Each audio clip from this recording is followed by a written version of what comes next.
Welcome to today's lesson, which is about equivalent expressions for expressions with fractions. The goals of today's lesson are that you can write equivalent expressions for a fraction which is made up of fractions or decimals. And secondly, when you see an equation, you can make up a story that the equation might represent, explain what the variable represents in the story, and solve the equation.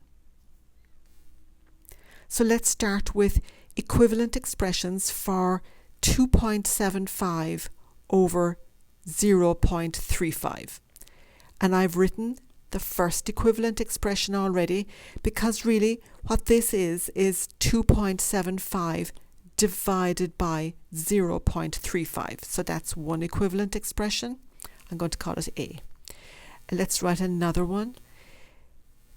2.75 multiplied by 1 over 0.35 is also what's happening here. We could clear the decimals by multiplying both 2.75 and 0.35 by 100, and we would get 275 divided by 35,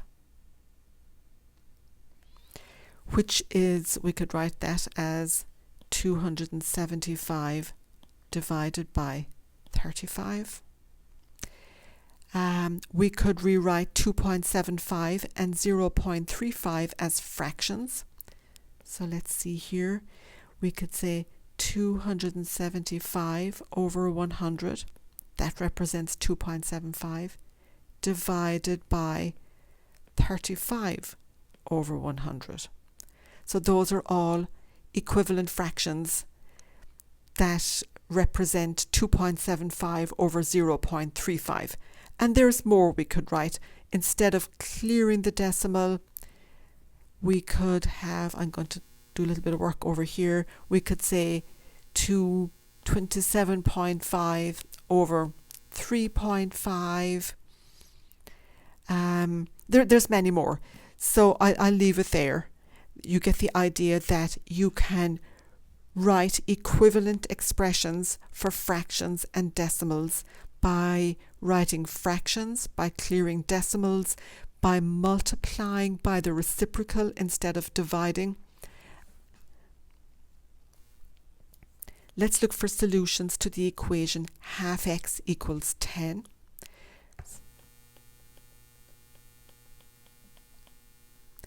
And really what you have here, I'm going to write an equivalent equation, x divided by 2 equals 10. And what's the inverse operation for divided by 2?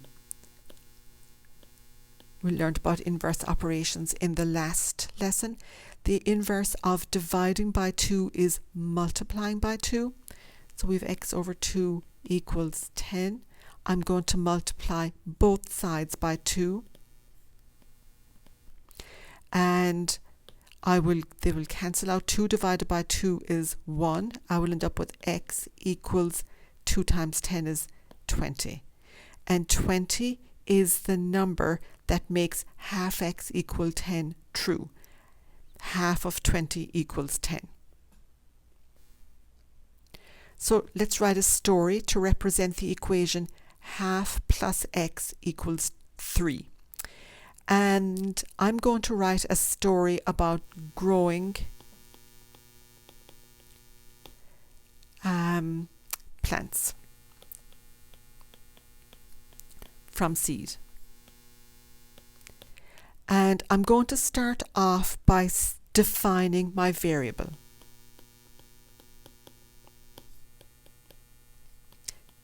And that means, what does x represent here? And so I'm going to say, let x equal how much the plant grows in a week. So my story is that my seedling measured half an inch last week. This week, I'm going to say 7 days later, it measures 3 inches.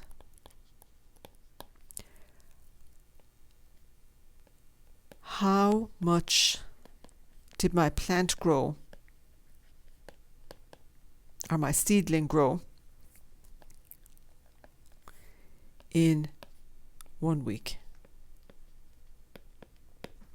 And then I could solve it by, I want to isolate x, so I can solve it by finding the inverse operation for 1/2 here, which is plus 1/2. So the inverse for that is minus 1/2, and I've got to do it to both sides, and I end up with x equals 3 minus 1/2, which is 2.5. So my plant grew 2.5 inches in 1 week.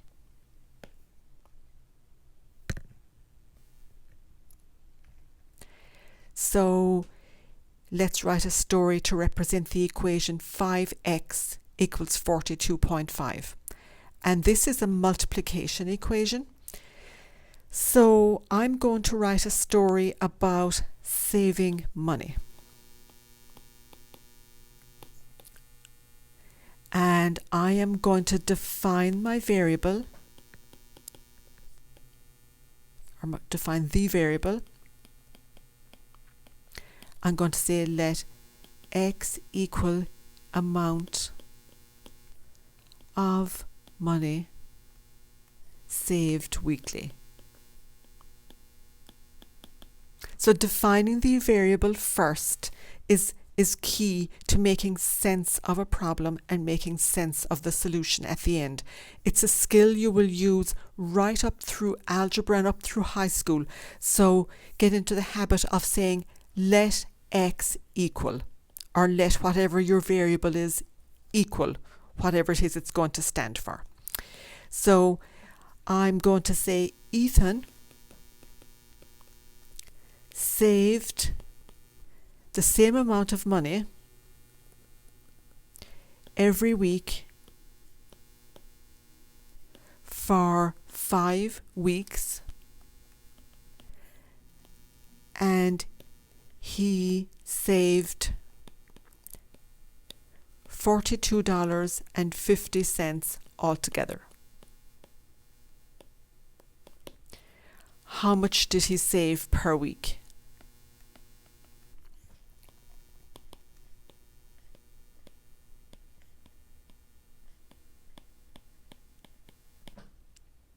That's my question. And now I can solve it. So I'm going to do 5x equals 42.5. And it's 5 times x, and the inverse operation for 5 times x is 5, or to divide by 5. Here we're multiplying by 5, so we're going to divide by 5, and we've got to divide both sides by 5. So I'm going to divide by 5 here and divide by 5 here. And 5 divided by 5 is 1, so I end up with x equals 42.5 divided by 5 is 8.5. So how much did he save per week? He saved, and let's write the units, which is the dollars, $8.50 per week. So you saw here, I wrote a story and I started by defining the variable, let x equal. So when I get my answer at the end, x equals 8.5, I know that's not my answer, because I'm not asked what is x. I'm asked how much did he save per week. And I know, looking back at my definition of my variable, that it's the amount of money saved weekly.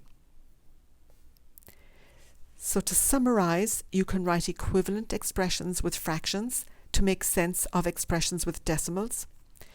And when you're writing a story for an equation, and when you're solving a story problem, the first thing to do, the most important thing, is start by defining the variable.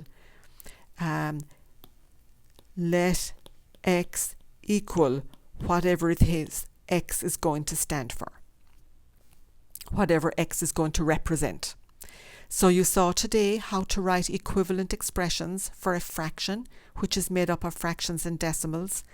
And you saw when you were given an equation, how to make up a story that it might represent, how to explain what the variable represents, and you do that by defining the variable, and then you saw how to solve the equation. And that's the end of today's lesson.